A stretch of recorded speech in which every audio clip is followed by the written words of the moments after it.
Hello दोस्तों, आप सभी का स्वागत है हमारे चैनल नेशनल सेवा केंद्र में।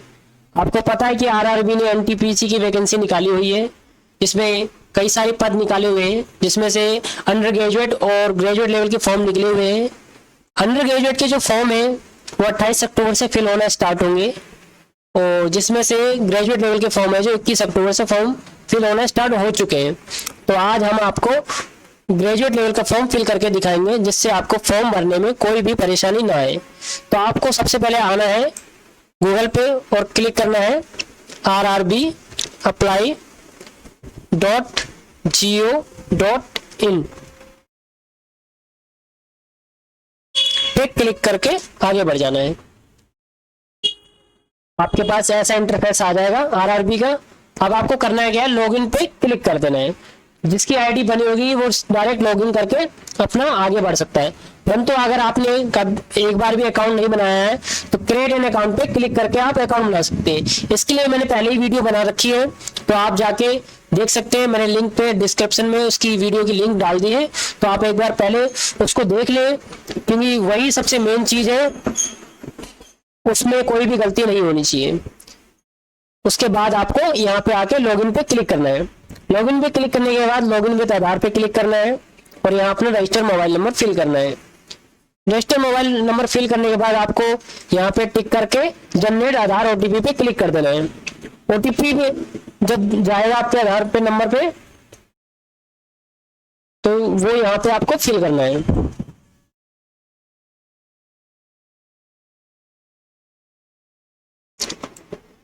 तो हमारे पास ओटीपी आ चुका है, तो हम इसको फिल कर देंगे और यहाँ आई एम नॉट ए रोबोट पे क्लिक करके लॉगिन पे क्लिक कर देंगे।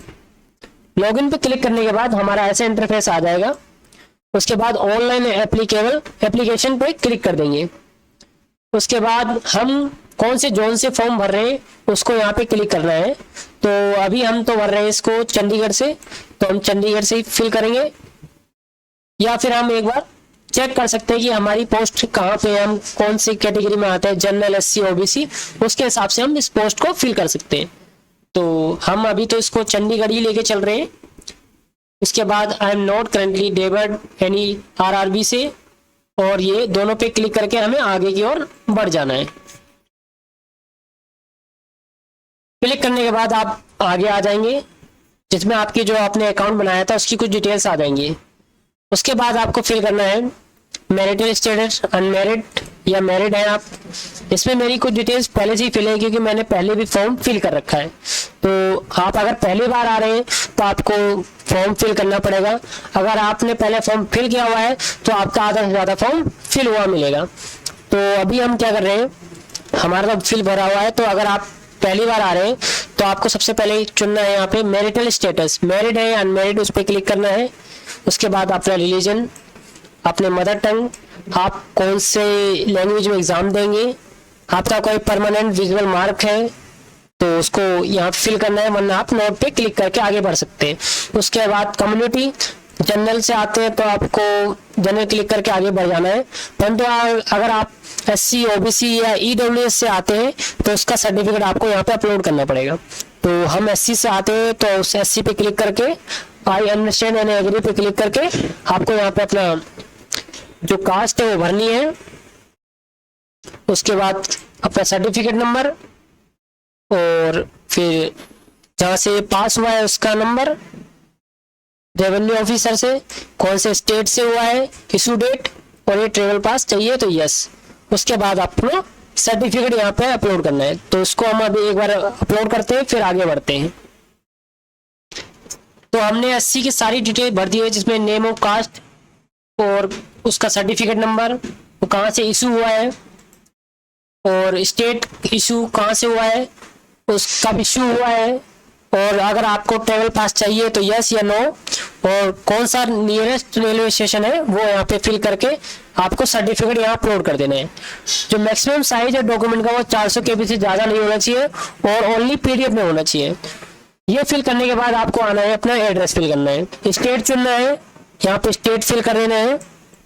उसके बाद अपनी टिक और यहाँ अंदर अपना एड्रेस फिल करके आपकी सिटी और यहाँ पिन कोड। उसके बाद परमानेंट एड्रेस, अगर आपका सेम एड्रेस है तो आपको यहाँ पे tick if permanent address same as a present address पे क्लिक करके सेव पे क्लिक कर देना है और नेक्स्ट पे क्लिक कर देना है। उसके बाद आपका डाटा आ जाएगा इधर। उसके बाद अगर आप एक्स सर्विसमैन है तो यस वरना नो, बेंचमार्क डिसेबिलिटी है पीडब्ल्यू कैटेगरी से आते हैं तो यस वरना नो। ज्यादातर आपको यहाँ नो ही फिल करना है। अगर आप अलग एबिलिटी वाले बच्चे हैं या स्टूडेंट हैं तो ये आपको यस या नो पे सिलेक्ट करना है, बाकी सॉरी यस पे करना है वरना आपको नो ही सिलेक्ट करना है। यहाँ पे भी आपको नो सिलेक्ट करना है। अगर आपके पास ईबीसी यानी इकोनॉमिकल बैकवर्ड क्लास का सर्टिफिकेट है तो ही आपको यहाँ पे यस करना है वरना आपको नो फिल करना है। उसके बाद are you employ of Indian railway तो नो, आप किसी कंपनी में काम कर रहे हैं सेंट्रल गवर्नमेंट, स्टेट गवर्नमेंट या पब्लिक सेक्टर, वरना नॉट एप्लीकेबल पे आप फिल करके आगे बढ़ जाएंगे। उसके बाद बारी आती है आपके अकाउंट नंबर की, जिससे अकाउंट नंबर इसलिए फिल हो रहा है क्योंकि आपकी फीस जो है रिफंड होगी। जनरल वालों की 400 रुपये रिफंड होगी और एससी, एसटी और फीमेल कैटेगरी जो है उनके 250 रुपये वापस आ जाएगी क्योंकि उनकी 250 रुपये ही फीस लग रही है। तो सबसे पहले आपको करना क्या है, आपको अपने पासबुक का जो नाम है अकाउंट होल्डर का वो यहाँ फिल करना है। उसके बाद यहाँ पे अकाउंट नंबर फिल करना है, वही आपको अकाउंट नंबर दोबारा यहाँ पे फिल करना है कंफर्म करने के लिए आपके अकाउंट नंबर बिल्कुल सही है। उसके बाद अपना IFSC कोड फिल करके यहाँ कंफर्म पे क्लिक करके आपके बैंक का नाम और आपकी बैंक एड्रेस का नाम आ जाएगा। ये फिल करने के बाद आपको सेव पे क्लिक करना है और आगे की नेक्स्ट की ओर बढ़ जाना है। नेक्स्ट की ओर बढ़ने के बाद आपको यहाँ पे अपनी क्वालिफिकेशन ऐड करनी है। सबसे पहले आपको ऐड करना है आपकी 10th की मार्कशीट। इसमें मेरी हो रखी है पहले से ही, पर आपको करना है तो डायरेक्ट यहाँ पे आ जाएंगे और यहाँ पे ऑप्शन आ जाएगा मैट्रिकुलेशन SSLC का सर्टिफिकेट, तो इसमें हम क्लिक करके इसको फिल करेंगे। आपने कौन से स्टेट से 10th की है वो, उसके बाद कौन से डिस्ट्रिक्ट से, आपका कौन सा बोर्ड है, पासिंग ईयर क्या है, रोल नंबर क्या है और यहाँ पे सर्टिफिकेट नंबर क्या है। तो हम एक बार सर्टिफिकेट नंबर इसको फिल कर देते हैं। यहाँ पे सर्टिफिकेट नंबर फिल करेंगे। सर्टिफिकेट नंबर फिल करने के बाद यहाँ पे अपडेट पे क्लिक कर देंगे या आप क्या जो पहली बार कर रहे हैं तो सेव पे क्लिक कर देंगे। ये करने के बाद आपको आना है दोबारा, आप बैचलर डिग्री अपलोड करनी है, मतलब फिल करना है उसके डिटेल्स, क्योंकि ये बैचलर डिग्री से ही फॉर्म फिल हो रहा है। आपने बैचलर डिग्री की है, क्या किया है, BA किया है, BCom किया है, BSc किया है, तो आपको यहाँ पे फिल कर देना है। हमने BCom किया है तो हम BCom फिल कर देते हैं। उसके बाद कहाँ से किया है आपने, तो स्टेट सिलेक्ट करना है। उसके बाद डिस्ट्रिक्ट जो आपने की है तो हमने साउथ दिल्ली से की हुई है। नेम ऑफ कॉलेज या यूनिवर्सिटी का नाम फिल करना है तो हम फिल कर देते हैं यूनिवर्सिटी ऑफ दिल्ली।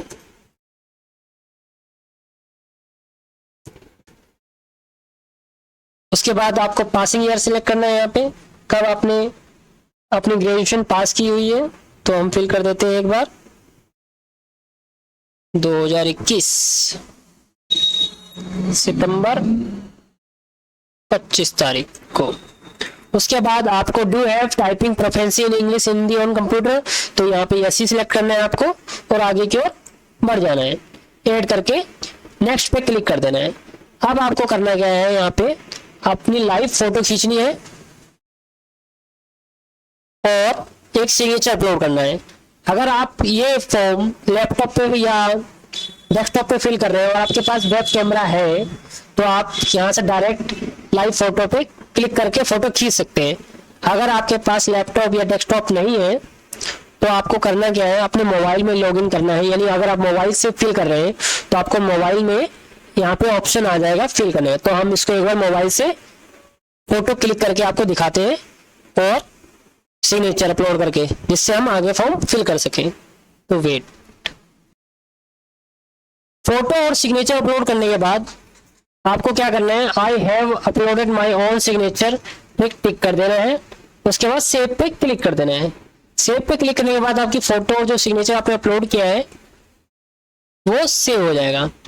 सिग्नेचर अगर आप अपलोड कर रहे हैं तो ध्यान रखिएगा वो 30 KB से लेकर 49 KB के ही बीच में हो, और जो फोटो लाइव जो फोटो खींच रही है आपकी व्हाइट बैकग्राउंड हो, लाइट पड़ रही हो आपके चेहरे पे, तभी वो कैप्चर करेगी अपने आप। ठीक है, तो आपको अब नेक्स्ट पे क्लिक करना है। अब आपको क्या करना है, पोस्ट प्रेफरेंस चुनना है। जो आपको पहले पोस्ट चुननी है वो उस पर पहले क्लिक करना है। तो हम सबसे पहले चुनते हैं स्टेशन मास्टर, एंड फिर उसके बाद सीनियर क्लर्क कम टाइपिस्ट, उसके बाद ट्रेन मैनेजर पे क्लिक करने के बाद आई हैव पे क्लिक करके यहाँ पे भी आपको क्लिक करना है और यहाँ पे प्लेस भरना है जहाँ से आप फॉर्म फिल कर रहे हैं। तो हम दिल्ली से भर रहे हैं तो दिल्ली पे, इसके बाद सेव पे क्लिक कर देंगे। सेव पे क्लिक करने के बाद आपको प्रीव्यू एप्लीकेशन पे क्लिक करना है, जिसमें आपका पूरा फॉर्म फिल होके आ जाएगा, आपने क्या क्या फॉर्म फिल किया है। अगर आपको इसमें कुछ मिस्टेक लगती है तो आप अभी इसको सही कर सकते हैं, क्योंकि अगर सबमिट कर दिया तो फॉर्म ये सही नहीं हो पाएगा। तो आप एक बार रीचेक कर लो फॉर्म को और फिर इसको सबमिट पे क्लिक कर देंगे। हम एक बार इसको रीचेक कर लेते हैं। आप एक बार पूरा देख लेंगे और आप कंफर्म हो जाएंगे कि आपने फॉर्म पूरा सही भरा है। तब आपको आना है सबसे नीचे, I have rechecked the above details and found correct. इस पर टिक करके आपको सबमिट पे क्लिक कर देना है। सबमिट पे क्लिक करने के बाद application will not be able to make any correction in the online application after submission. आप कोई भी इसके बाद करेक्शन नहीं कर पाएंगे। तो अब हम इसको सबमिट करते हैं क्योंकि हमारा फॉर्म फिल हो गया है। उसके बाद आपको फीस सबमिट करने का ऑप्शन आ जाएगा। फीस सबमिट करने के लिए आपको जाना है पे विथ SBI ई पे, इस पर क्लिक करना है एंड आई एग्री पे क्लिक करके प्रोसीड पे क्लिक कर देना है। प्रोसीड पे क्लिक करने के बाद आपको UPI डेबिट कार्ड जिससे भी पेमेंट करनी है उस पर क्लिक कर सकते हैं। तो हम UPI से कर रहे हैं तो UPI पे क्लिक करके UPI QR कोड पे क्लिक करने के बाद आपको पे नाउ पे क्लिक कर देना है। उसके बाद आपके पास एक QR कोड आ जाएगा, उस पर आपको पेमेंट कर देनी है। तो हम SC कैटेगरी से, इसलिए हमारी फीस जो कटी है वो 250 रुपये कटी है, जो कि फुल रिफंड हो जाएगी अगर हम CBT 1 का एग्जाम दे देंगे तो। अब हमने कर दिया इसमें पेमेंट और ये थोड़ी देर बाद स्क्रॉल होके हमारे पास फॉर्म आ जाएगा हमारा सबमिट वाला। थोड़ा सा वेट कर लेते हैं हम। और ये हमारी पेमेंट डन हो चुकी है, ये सक्सेसफुल लिख के आ गया है। अब आपको हम जाना है एप्लीकेशन हिस्ट्री पे। देखिए मैंने कई सारे फॉर्म पहले भी अप्लाई कर चुके हैं, तो इस बार जो हमने फॉर्म अभी भरा है वो ये है NTPC का। पहले भी NTPC का फॉर्म भरा हुआ है। यहाँ पे जाके आप व्यू एप्लीकेशन पे आप फॉर्म को डाउनलोड कर सकते हो और आगे भविष्य के लिए एडमिट कार्ड आएगा, रिजल्ट आएगा, उसके लिए संभाल के रखना पड़ेगा आपको। ये पूरा आपकी फॉर्म आ जाएगा ये, ठीक है। अगर आपको ये वीडियो पसंद आती है, आपकी कोई थोड़ी सी भी हेल्प होती है, तो आप हमारे चैनल को लाइक एंड सब्सक्राइब करके जरूर जाएं। धन्यवाद।